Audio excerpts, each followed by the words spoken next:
rever aquela parte que a gente fez com mais calma, porque a gente teve uma aula curta, né, 40 minutos é pouco tempo, e tudo que a gente tinha para ver na revisão a gente não conseguiu ver. Então, como eu tinha prometido a vocês, eu vou fazer aqui, gravar o áudio em cima daquela apresentação para vocês estudarem com mais calma. Então a gente já está, na verdade, na nossa terceira parte da revisão. Mas essa terceira parte é igual à primeira parte, porque a gente já tinha revisado já conjuntos e funções. Então nessa primeira parte aqui, que é a terceira, a gente vai revisar conjuntos e funções, depois funções polinomiais do primeiro e do segundo grau. Isso aqui é a aula da próxima quinta. Então a gente deu uma revisada em conjuntos e funções. Então, para estudar a teoria de conjuntos, a gente tem algumas coisas que a gente precisa lembrar, algumas noções. Não existe uma definição formalizada, né, de conjuntos, mas a gente pode dizer que um conjunto é uma coleção de objetos, uma coleção de coisas que possuem uma mesma característica, um agrupamento. É uma definição meio intuitiva da ideia de conjuntos. Você juntou coisas, objetos, características que têm uma mesma característica. Eu tenho uma coleção desses objetos, então eu tenho um agrupamento, portanto eu tenho um conjunto. A gente precisa lembrar de alguns símbolos para trabalhar com conjuntos. Aí a gente vai lembrar também que existem dois tipos de relações que a gente trabalha basicamente, que é a relação de pertinência e a relação de inclusão. A pertinência é quando você tem de elemento para conjunto, você não tem relação de elemento para elemento, é de elemento para conjunto ou de conjunto para conjunto. Então, pertinência é de elemento para conjunto, inclusão de conjunto para conjunto. Quando eu falo de inclusão, eu estou falando de parte de um conjunto. Então, eu estou falando de subconjuntos. Então, eu preciso também trabalhar essa ideia de subconjunto, que é uma parte de um conjunto que está em outro conjunto. Se está incluso, né, está em outro conjunto, então eu tenho uma inclusão. E eu tenho também como calcular quantas partes um conjunto tem. Então, se eu tenho um conjunto qualquer, eu consigo dividir ele em vários subconjuntos. E o jeito de a gente fazer isso, né, de determinar quantos são esses números de subconjunto, é através da fórmula P elevado a N, onde N é o número de elementos desse conjunto. Então, se A tem dois elementos, se o conjunto A tem dois elementos, então você tem 2 elevado a 2, 4 subconjuntos do conjunto A. As operações são quando eu reúno, né, quando eu junto todos os elementos de um conjunto. Se eu tenho 2, 3, 4, 1 mais conjuntos, se eu juntar todos esses elementos, eu tenho a união de todos, então eu tenho uma operação onde eu junto os elementos. Se eu quiser separar só aquela parte que é igual nos conjuntos, eu tenho a interseção. E a diferença é que pertence a um e não pertence ao outro. Quando essa diferença é calculada entre a inclusão, né, um conjunto dentro de outro, eu tenho um complementar. Complementar é aquilo que falta, né, a diferença. Quais são os símbolos que a gente mais utiliza? O A de cabeça para baixo significa para todo x, ou qualquer que seja x.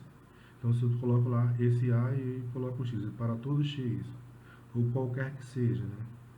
Existência, né, existe, que é o E maiúsculo ao contrário. Esse aí é o de pertinência, né? Cortei, não pertence. Conjunto vazio, que é um símbolo universal, ou você coloca as chavezinhas separadas. O U para cima, união, para baixo, interseção. E o C grande aqui é o complementar. A diferença é o mesmo sinal que a gente usa nas operações normais na matemática. É o menos. Então, lembrar um pouquinho de conjuntos numéricos, que também são tipos importantes de conjuntos. Eu tenho aqui o conjunto dos números naturais, o conjunto dos números inteiros, o conjunto dos números racionais, dos irracionais. Juntando todo mundo, eu tenho os reais. Os naturais são aqueles que a gente aprende naturalmente contando no nosso dia a dia, né? Antes mesmo de ingressar e começar a estudar, a gente já aprende já sobre esses números. Número 1, número 2, número 3, são os naturais. Os inteiros são aqueles que a gente diz não naturais e os naturais. O que é um não natural? É um negativo. Então, os inteiros são os positivos e os negativos. Os racionais são aqueles que a gente consegue dividir, ou melhor, são aqueles que a gente consegue transformar em fração. Qualquer número que você consiga transformar em uma fração é um número racional. Então, é uma fração A sobre B. Não se esqueçam que não existe divisão por zero. Então, B ali não pode ser zero. B é diferente de zero.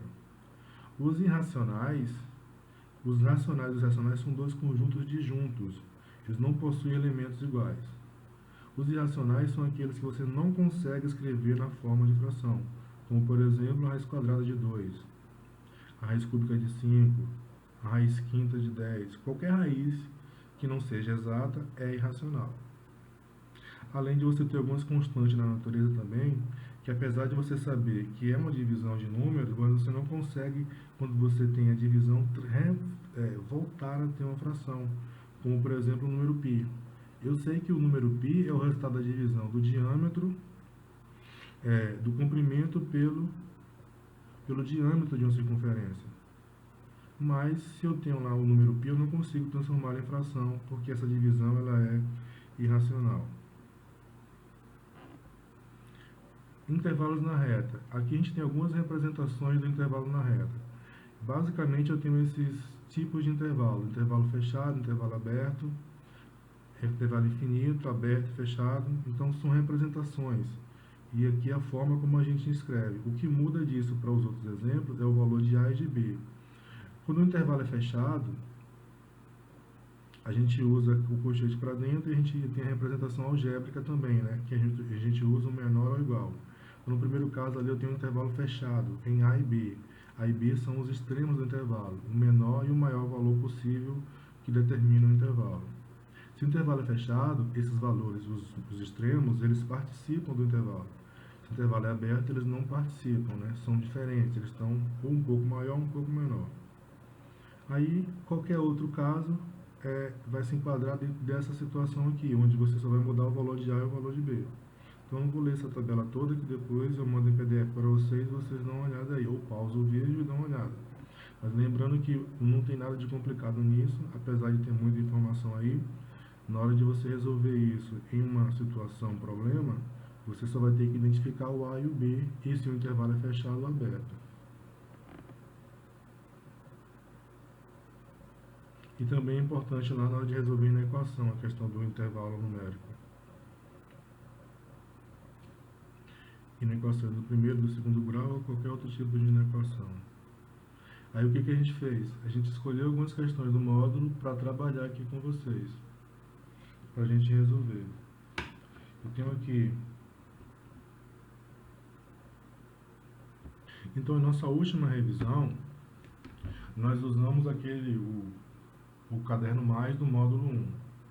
Lembrando que nossa prova vai ser o módulo 1. Tudo que nós vimos, são 3 capítulos aí. Conjuntos, funções e funções polinomiais. E vamos basear naquela lista que a gente já passou para vocês aí. Essa revisão aqui, a gente está tirando as questões do final do módulo, que tem uma parte em destaque, que são as atividades complementares. Então a gente tem eu peguei algumas questões para a gente poder trabalhar a ideia que a gente acabou de ver de conjuntos ali. Aquele resumo que a gente viu lá no início. Então peguei essa questão aqui, questão 3, página 45 do módulo.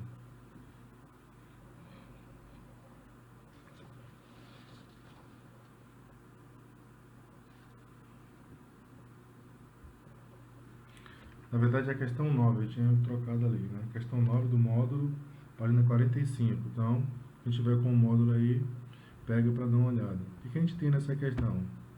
Tem 2 conjuntos. O conjunto A, dados os conjuntos A igual a x natural e x é múltiplo de 7, e B é x também é um número natural, tal que x é maior ou igual que 10 e menor do que 115. O número de elementos da interseção de A e B a gente tem 2 coisas que a gente falou lá no início, que é número de elementos de um conjunto e interseção. A interseção é a parte igual. Aí a gente tem como resposta aqui, que é uma questão de múltipla escolha. 14, 15, 16, 17, 18. Então, primeiro a gente tem que achar essa interseção. Quais são os elementos que pertencem a essa interseção. E também a gente tem que colocar aqui quais são os elementos do conjunto A. Quem está no conjunto A e quem está no conjunto B. O conjunto A é formado pelos múltiplos de 7. Quais são os múltiplos de 7? São infinitos, né? 7 vezes 0, 0, 7 vezes 1, 7, 7 vezes 2, 14, 7 vezes 3, 21, e aí segue, né? É um conjunto infinito. Se você somar 7 ali, você acha o próximo múltiplo. O conjunto B, não, ele é finito. Ele vai de 10 até 115. São os números naturais, maiores ou iguais a 10 e menores do que 115. Tá bom? Então, isso é fácil. E quais são os elementos que a gente tem iguais aí? Então, a interseção seria os múltiplos de 7 maiores do que 10 e menores do que 115.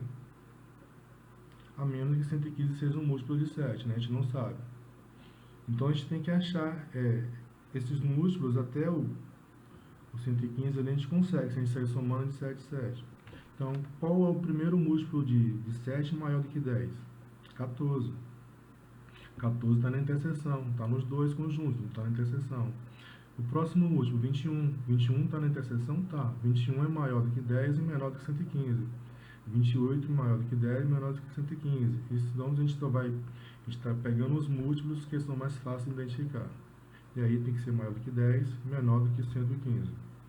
O último ali a gente não sabe, porque a gente não vai sair somando todos aí, né? Pegando um por um. Porque nesse caso, apesar de você ter poucos elementos do conjunto B, mas você pode pegar um conjunto que tenha mais elementos. Então, como é que você vai fazer para identificar o último elemento? Nesse caso é simples, é só você pegar 115 e dividir por 7. 115 dividido por 7...